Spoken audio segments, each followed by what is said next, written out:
Alhamdulillah. Wassalatu wassalam ala rasulillah wa ala alihi wa sahbihi ajma'in. Amma ba'd. A'udhu billahi minash shaitanir rajim. Bismillahir rahmanir rahim. Qul ya ahlal kitab ta'alu ila kalimatin sawa'in baynana wa baynakum alla na'budu illa Allah wa la nushrika bihi shay'an wa la yattakhidha ba'duna ba'dan arbaban min dunillah fa in tawallaw faqulu ashhadu bi anna muslimun. Rabbi shrah li sadri wa yassir li amri wahlul 'uqdatam min lisani yafqahu qawli. ഏറെ ബഹുമാനപ്പെട്ട ശ്രീ രവിശങ്കർ,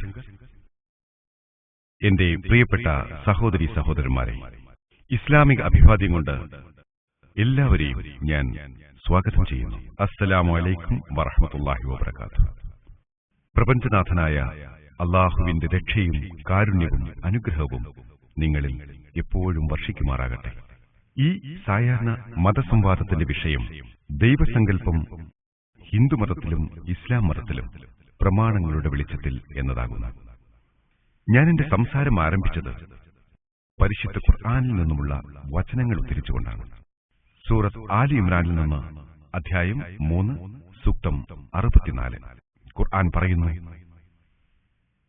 വേദഗ്രന്ഥത്തിന്റെ ആളുകളോട് പറയുക, ഞങ്ങൾക്കും നിങ്ങൾക്കുമിടയിൽ സമമായ ഒരു തത്വത്തിലേക്ക് നിങ്ങൾ വരുവിൻ.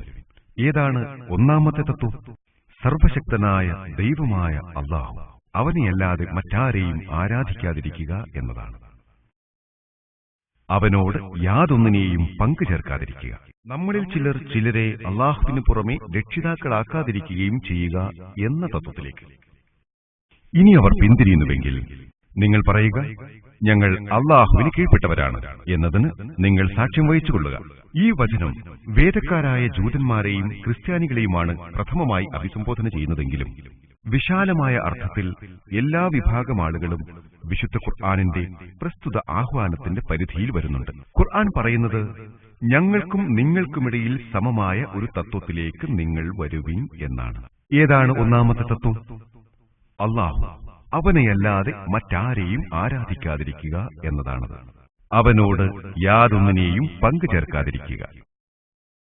ഒരു മതത്തിന്റെ അനുയായികൾ എന്നവകാശപ്പെടുന്നവരുടെ ജീവിതത്തിൽ നിന്ന് മാത്രമായി ആ മതത്തെയോ അത് പ്രദാനം ചെയ്യുന്ന ദൈവസങ്കല്പത്തെയോ മനസ്സിലാക്കുന്നത് ശരിയായ രീതിയായിരിക്കുകയില്ല. എന്നാൽ പലപ്പോഴും മതത്തിന്റെ അനുയായികളെന്ന് അവകാശപ്പെടുന്നവർ അവരുടെ മതത്തെക്കുറിച്ചോ അവരുടെ മതത്തിന്റെ ദൈവസങ്കല്പത്തെക്കുറിച്ചോ വേണ്ടത്ര ബോധവാന്മാരായിക്കൊള്ളണമെന്നില്ല. അതുപോലെ തന്നെ മതാനുയായികളിൽ പരമ്പരാഗതമായി നിലനിൽക്കുന്ന വിശ്വാസാചാരക്രമങ്ങൾ നിരീക്ഷിച്ചുകൊണ്ടും മതത്തെ വിലയിരുത്തുന്നത് ശരിയായ രീതിയല്ല. കാരണം അത്തരം വിശ്വാസാചാരക്രമങ്ങളിൽ അധികവും മതത്തിന്റെ ഭാഗമായിക്കൊള്ളണമെന്നില്ല. ഒരു മതത്തെയും അതിന്റെ ദൈവവിശ്വാസത്തെയും പഠിക്കുവാനുള്ള ഏറ്റവും മികച്ചതും ആധികാരികവുമായ മാർഗം ആ മതത്തിന്റെ വിശുദ്ധ ഗ്രന്ഥങ്ങൾ മതത്തെക്കുറിച്ചും ദൈവത്തെക്കുറിച്ചും പറഞ്ഞത് പഠിക്കുകയാണ്. ഹിന്ദുമതത്തിലെയും ഇസ്ലാം മതത്തിലെയും ദൈവസങ്കല്പത്തെക്കുറിച്ച് പ്രമാണങ്ങളുടെ അടിസ്ഥാനത്തിൽ നാം ചർച്ച ചെയ്യുന്നതിന് മുൻപ് ഹിന്ദുമതം, ഇസ്ലാം മതം എന്നീ പദങ്ങൾ കൊണ്ട് എന്താണ് അർത്ഥമാക്കുന്നത് എന്ന് നാം മനസ്സിലാക്കണം. ഹിന്ദു എന്ന വാക്കിന് ഭൂമിശാസ്ത്രപരമായ മാനങ്ങളാണുള്ളത്. സിന്ധു നദീതടത്തിൽ കഴിഞ്ഞിരുന്ന ആളുകളെ വിളിക്കുവാൻ വേണ്ടിയാണ് ഹിന്ദു എന്ന പദം ആദ്യമായി ഉപയോഗിക്കപ്പെട്ടത്. ഭൂരിപക്ഷം ചരിത്രകാരന്മാരുടെയും അഭിപ്രായപ്രകാരം അറബികളാണ് ഹിന്ദു എന്ന പേര് ആദ്യമായി ഉപയോഗിച്ചത് എന്നാണ്. ഹിമാലയത്തിന്റെ വടക്ക് പടിഞ്ഞാറ് ഭാഗത്തുകൂടി ഇന്ത്യയിലേക്ക് കടന്നുവന്ന പേർഷ്യക്കാരിൽ നിന്നാണ് ഈ പദത്തിന്റെ ഉൽപ്പത്തി എന്ന് പറയുന്നവരുമുണ്ട്. മതധർമ്മങ്ങളെക്കുറിച്ചുള്ള വിജ്ഞാനകോശം വാള്യം 6 സൂചകം 699 പറയുന്നു, മുസ്ലിം ആഗമനത്തിന് മുമ്പുള്ള സാഹിത്യങ്ങളിൽ ഒന്നും ഹിന്ദു എന്ന സംജ്ഞ ഉപയോഗിക്കപ്പെട്ടിട്ടില്ലെന്നാണ്. ഇന്ത്യയെ കണ്ടെത്തൽ എന്ന പുസ്തകത്തിന്റെ 74-75 പേജുകളിൽ ജവഹർലാൽ നെഹ്റു രേഖപ്പെടുത്തുന്നത് 8ാം നൂറ്റാണ്ടിലെ ഒരു തന്ത്രിയാണ് ഹിന്ദു എന്ന് ആദ്യമായി പ്രയോഗിച്ചത് എന്നാണ്. ഒരു മതത്തെയല്ല, പ്രത്യുത ഒരു ജനതയെയാണ് ആ വാക്ക് പ്രതിനിധീകരിക്കുന്നതെന്നും അദ്ദേഹം ചൂണ്ടിക്കാണിക്കുന്നു. ഹിന്ദുമതം എന്ന പ്രയോഗത്തിന്റെ ഉൽപ്പത്തി ഹിന്ദു എന്ന പദത്തിൽ നിന്നാണ്.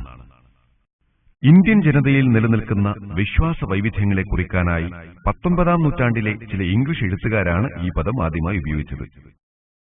പുതിയ എൻസൈക്ലോപീഡിയ ബ്രിട്ടാനിക്ക വോള്യം 20 റഫറൻസ് 581 പ്രകാരം മതപരിവർത്തനം വഴി ക്രിസ്ത്യാനികളായി തീർന്നവരല്ലാത്ത മുഴുവൻ ഇന്ത്യക്കാരുടെയും ബഹുമുഖമായ വിശ്വാസങ്ങളെ കുറിക്കാൻ വേണ്ടി 1930-ൽ ചില ബ്രിട്ടീഷ് എഴുത്തുകാർ ഉപയോഗിച്ചതാണ് ഈ പദമെന്നാണ്.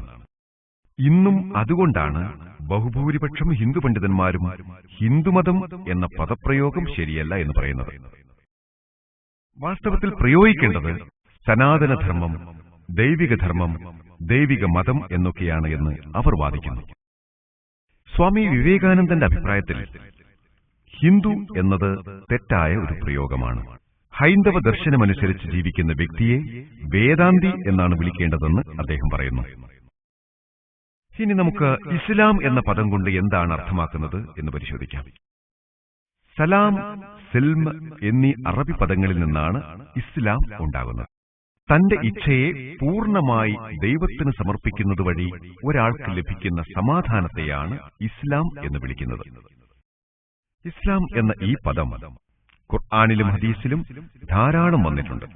ഖുർആനിലെ 3-ാം അധ്യായത്തിലെ 19-ാം വചനവും അതേ അധ്യായത്തിലെ തന്നെ 85-ാം വചനവും ഇതിന് ഉദാഹരണങ്ങളാണ്.